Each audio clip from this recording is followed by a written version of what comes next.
तुम एक apocalypse type की मांगा ढूंढ रहे थे तो फिर तुम्हारा वेलकम है। ये सीरीज बहुत ही ज़्यादा अच्छी है, सच में बहुत ही ज़्यादा। मैंने पिछली बार जो एपोकलिप्स टाइप का मांगा एक्सप्लेन किया था ये उससे भी बेटर है। इसकी स्टोरी लाइन बाकी चीज़ें सच में बहुत ही ज़्यादा अच्छी है। अगर तुम एक बार इस पूरे वीडियो को वॉच कर लेते हो, मतलब पूरे वीडियो को, तो फिर तुम इसका नेक्स्ट एपिसोड जरूर मांगोगे, क्योंकि ये सीरीज सच में काफ़ी अच्छी है। मैं तुम्हें इसकी स्टोरी या फिर बाकी चीज़ों के बारे में ज़्यादा नहीं बताने वाला, लेकिन सच में ये सीरीज काफ़ी ज़्यादा अच्छी है। इसकी स्टोरी और बाकी चीज़ें एक नंबर एकदम मस्त है। तो तुम सभी लोग इस वीडियो को वॉच कर सकते हो, बाकी तुम्हारी मर्जी। अगर तुम इस वीडियो को पूरा वॉच करोगे तो मुझे यकीन है नेक्स्ट एपिसोड जरूर मांगोगे। तो फिर अपने वीडियो को स्टार्ट करते हैं। जब जॉम्बी एपोकलिप्स शुरू होती है तो कुछ स्टूडेंट्स स्कूलयार्ड में बनी एक पुरानी सी शॉप के अंदर फंस जाते हैं।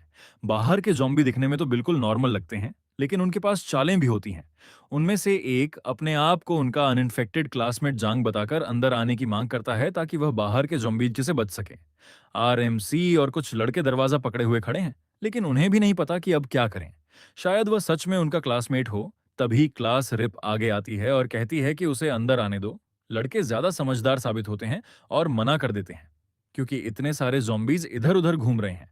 वह फिर भी नहीं मानती और कहती है कि अगर कुछ भी हुआ तो वह पूरी रिस्पॉन्सिबिलिटी लेगी।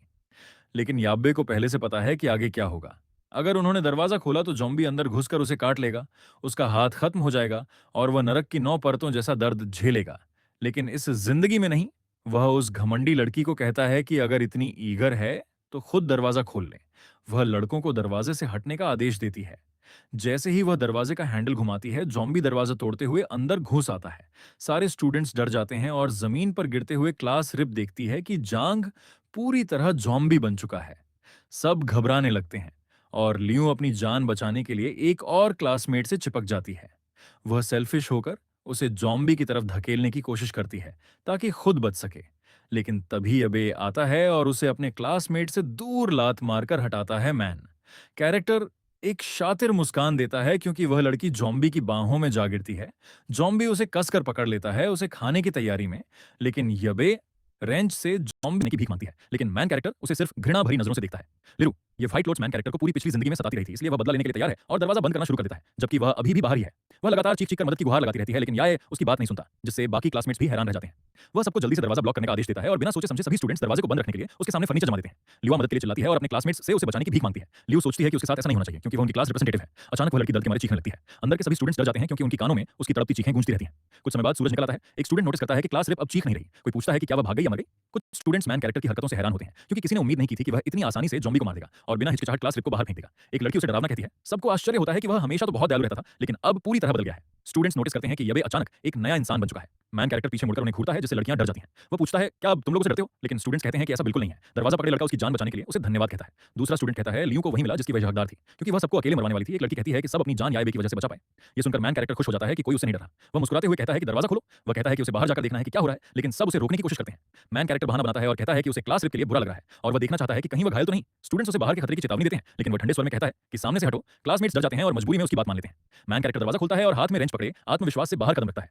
बाहर देखकर उसे लगता है कि क्लास रिप और जांग दोनों कहीं गायब हो चुके हैं और क्योंकि सूरज आखिरकार निकल आया है, ज़ॉम्बीज़ भी जाने लगे हैं। उसके क्लासमेट्स दरवाजा बंद कर देते हैं और सोचते हैं कि वह बहुत खतरनाक है। क्लास रिप को बाहर फेंकते देख अब वे अपनी जान उस पर भरोसा नहीं कर सकते। उसके चेहरे के भाव देखकर उन्हें लगता है कि शायद वह पिछले जन्म में कातिल रहा होगा। वे सब फैसला कर लेते हैं कि अब उसे अंदर नहीं आने देंगे, लेकिन मैन कैरेक्टर बिल्कुल भी परेशान नहीं होता और शातिर मुस्कान देता है। क्लासमेट्स समझ जाते हैं कि उसका वापस आने का कोई इरादा नहीं। वे सोचते हैं कि वह आखिर करना क्या चाहता है।